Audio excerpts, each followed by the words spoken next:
Hello everybody and welcome back to Red Eagle Politics. Make sure you like this video down below and subscribe to the channel if you are new. So I am just sick and tired of winning. I'm sick and tired of being vindicated about literally everything that I say on this channel because it seemingly comes true. And we are seeing this right now with Biden's approval rating and the Republican surge. We've heard for weeks now, Ukraine is going to help Biden. The gas prices aren't going to affect Biden. Look, he has a little bit of a dead cat bounce in his approval rating. That means that Republicans are doomed. That means that Biden is on the upswing. He's back. He's building back better. Yeah, well, not so much. And we're going to talk about why in this video. And we're also going to analyze a little bit of 2022 as well, because this does have direct implications for the midterms, and even the election mafia is breaking down. They haven't been able to cover for their boy for quite some time. I mean, we know when Biden's approval rating was, it's near the 50s. We knew that it was much lower than that, and it's probably lower than 40.9% right now. So beyond that point, we're going to talk about this. We're going to dive in. But first, I have to tell you guys about our newest sponsor over at Get Angel Rich. So roughly 627K startups open each year, many of which need to be backed by investors, which is a perfect opportunity to grow your own wealth while supporting entrepreneurs. Television star Damon John and his angel network make being an investor easy. With his new program, you'll gain exclusive access to 2 pre-qualified deals every month. You can invest with as little as $50. Imagine how much your life could change if you invest in the right company at the right time. So if you've been looking to get your feet wet with angel investing, you'll love working with Damon and his Angel and Entrepreneurs Network. Watch the free video on how you can invest in the next big startup by going to getangelrich.com or visiting the link down below. And if you want to invest in my channel, you can do so by going to redeaglepolitics.com, dropping a video or 2 every week just on the website. You don't get to see it on this channel. It's just 16 cents a day. And you get to join the community by joining the Discord and reading all of my exclusive articles just for members only. So make sure you guys sign up at redeaglepolitics.com. So we see Biden's approval rating right here. And all the talk about dead cat bounces, we heard it all before. Biden's infrastructure bill, his stimulus bill, they're so popular, especially the stimulus early on. People said Biden is going to cruise to re-election at that point, and he's completely competent. And they said that Democrats are going to have a blue wave in the midterms. That is what they said. They said Democrats are going to have a blue wave. Well, I don't see that whatsoever. And we're looking at this and we're seeing the fact that his approval rating started to decline. And then Afghanistan happened. That's just temporary. That's going to bounce back up. Look, guys, look, there's a little bump there. Well, it didn't happen. And I think there's somebody that put a meme in the replies that was just so perfect. I'm trying to see if I could find it. I think it accidentally had the sensitive content filter on it, but it was this. And you see the soy jacks. Look, the disapproval rating dipped. Biden is so popular. Look at this. Look, a dead cat bounce. Another one. Another one. But his approval rating keeps declining. He's literally at like minus 14 right now. I mean, you could see this right here. He's reaching his low. And he will likely continue to dip because this is affecting everybody. Gas prices affect everybody. They affect regardless who you support as president. Some people are going to be coping, and they're going to continue to shill for Biden because they don't want to admit they were wrong. They will make excuses for him and his failure as an executive to do anything to benefit the American people, for his constant selling out of the American people, his do-nothing attitude to the border crisis, his do-nothing attitude to the gas crisis, not willing to drill more here. He wants to get oil from Iran and Venezuela, which says a lot because Russia is supposed to be the bad guys because of so-called human rights violations. But these other countries make Russia look like the most compassionate regime on earth in comparison. And this is true. Biden, he's coping so hard. They are always coping about the gas prices. They'll say it's not Biden's fault, but this article kind of is very interesting, and it kind of details why, for the New York Post, why it is Biden's fault. And you see all of the actions that he's taken, whether it's ending the Keystone XL pipeline. That might be more of a long-term thing because admittedly the pipelines are not fully active.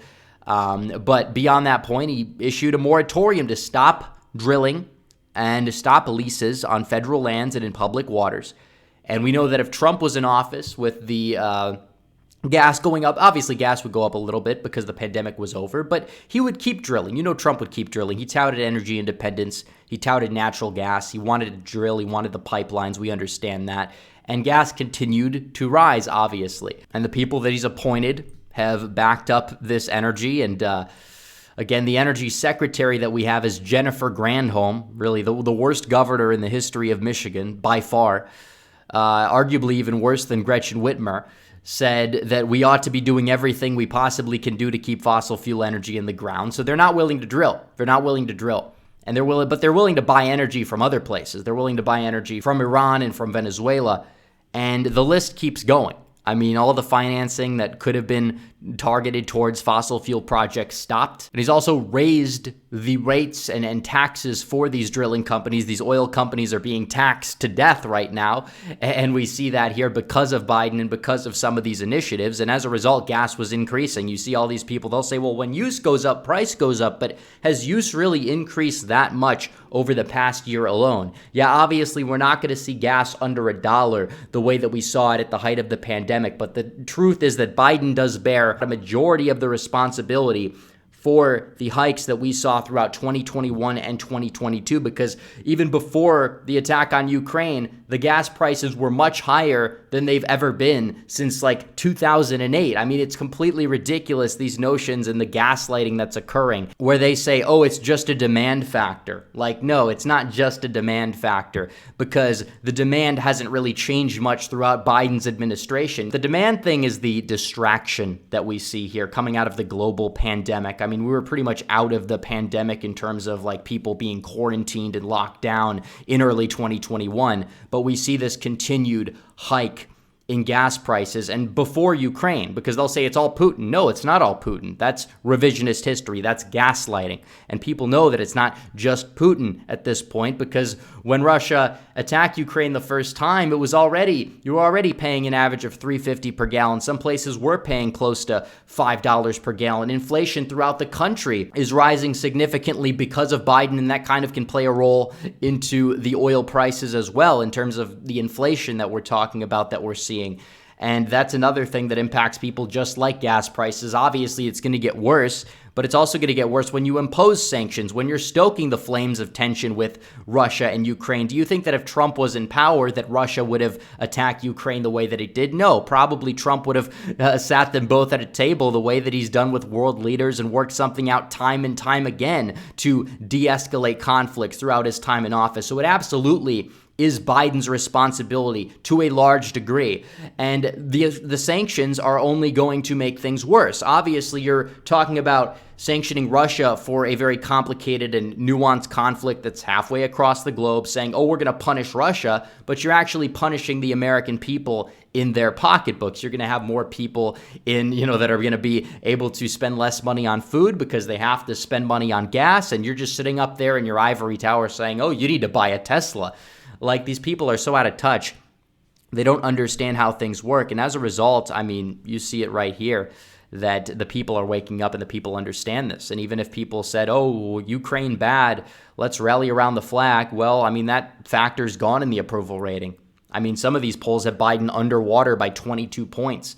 And it shows because people are being hit in their pocketbook where it counts. I think a lot of people would rather have us buy some Russian oil where we could actually get oil cheap right now. It's like $1.60 a gallon in Russia, than have us go out of our way to not even become energy independent, which is what we should be doing, but go buy it from Venezuela and Iran, and basically in the meantime have our gas prices be $4.30 a gallon on average in this country. It's one of the most ridiculous, most incompetent displays of power that I think that our country has ever seen. But beyond that point, we're looking at the polls right now, and all the polls have Republicans up big, or they have a ridiculous amount of undecideds. Economist YouGov was the one outlier.